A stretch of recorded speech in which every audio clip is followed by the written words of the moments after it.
born and raised in the state of the Buckeyes. I'm from a city where you gotta be a tough guy. Only the strong survive, well that's an understatement. Cause weak people get guns and they be misbehaving. Coming up was a struggle just like a tug of war. We need something to eat because our stomach's sore. You wanna make it, then you do what you gotta do. Even if that means I gotta get the food out of you. 1, 2, or 3 times I had to smack it. What's going on YouTube? It's your man Black Sage 21 bringing you guys a new series, which I may only do one video in, but it is a large maps rushing series. Starting on Array here, I'm running my favorite route, and we're gonna get you right into the action. I'm gonna show you guys a replay coming from the enemy spawn. This is usually how people play, coming from the enemy spawn. It's good to know that because then you know how to react to them. Alright, so I usually get to jump on these guys.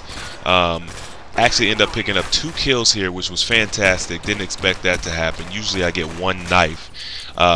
But this is going to put you in prime position to come up behind, flank some of these guys who are kind of off balance now. They have no idea that I'm coming. So I love to rush hard on Array, even though it's a huge map, you know what I mean. I'm using the MP5, and I'm going to show you guys you can get it done with the MP5 on a large map. You just need to have a strategy, you know, or what I like to call a route.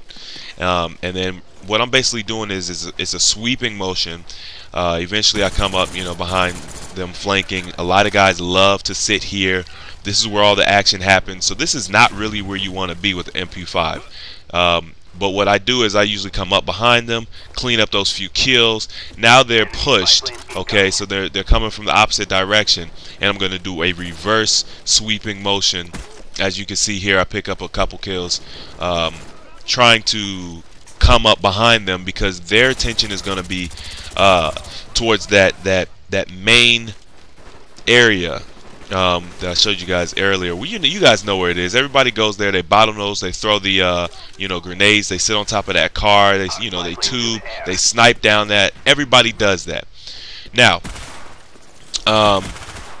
what you want to do since you're rushing is you want to stay out of those areas for the most part. I'm not saying avoid them completely, but you don't want to be on the middle part of the map unless you're inside the building. You want to make sure you have cover, and you know, it's the best way to do it. Now, this part coming up here, I want you guys to pay attention to. I'm gonna show you guys some things. This has to do with your decision-making ability, and I'm gonna replay this, and I'm gonna show you guys how I decided on killing this guy. Okay. Pick up that first guy. He had no clue I was there.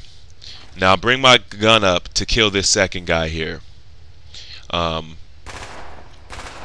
one thing I will mention is I always start shooting before I actually aim. Now if you see here on the right hand side of the screen, that guy right there, I saw him within a split second. I decided to continue running rather than turn and shoot. I threw that flash to give me an idea of where he was or where he wasn't, and then I rushed in to finish him off.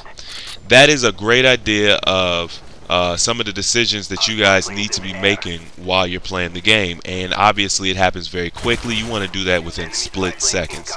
Okay, don't take a long time thinking about it. Now I could have turned on that guy and tried to take him down, but the way I figure it, if you guys feel like you can run away, run to live and fight another day. Throw yourself a flashbang, get yourself some cover, give the guy the run around, whatever you need to do to get the upper hand on him. You know what I mean? There's nothing wrong with that. That is intelligent gameplay. A lot of you guys may be surprised to hear, but I actually only play on 3 sensitivity. I don't know if that shows very much in my videos, but I don't have the best aim. Okay, so I play on 3 sensitivity because it helps me keep my gun stable, and it pretty much helps with my accuracy. But then by the same token, I can't turn on people like some guys do. All right, another decision-making moment coming up here. Now I'm going to replay that for you guys. Like I said, these moments happen extremely quick. I'm helping my partner out here, trying to get the kills. or get the kill or get an assist. As you can see, my MP5 is all over the place. But if I was shooting that guy, trust me, I would have got him. So then I see this guy, you know, he starts shooting me from the left-hand side. It hurts. It hurts real bad. He has time to kill my boy, but what I do is I jump. In midair, I'm switching to the FAMAS. As I land, he runs out of ammo, and I return fire. He had cover and everything. I'm going to show you guys from his point of view. He was crouched down behind this cement block. We had no idea he was there, and I was able to turn and kill him. The reason is because that little halo jump works, guys. I mean, if you guys notice, you know, he had me in his sights for a moment in time. He did run out of ammo, but that halo jump did definitely help. I don't usually use a lot of different tricks like that, you know, laying down and stuff like that, but the halo jump is one thing that I do use, and you know, it's really effective. So, you know, you never know, guys. It might come a time where you need to jump and you know, soar to the sky. I don't know. So as you can see, I'm very careful running around these outside areas. I know people love to, you know, sit up in that tower and snipe. The main thing I think about rushing on these large maps is you have to know how your opponent is going to move. You want to know where they like to camp.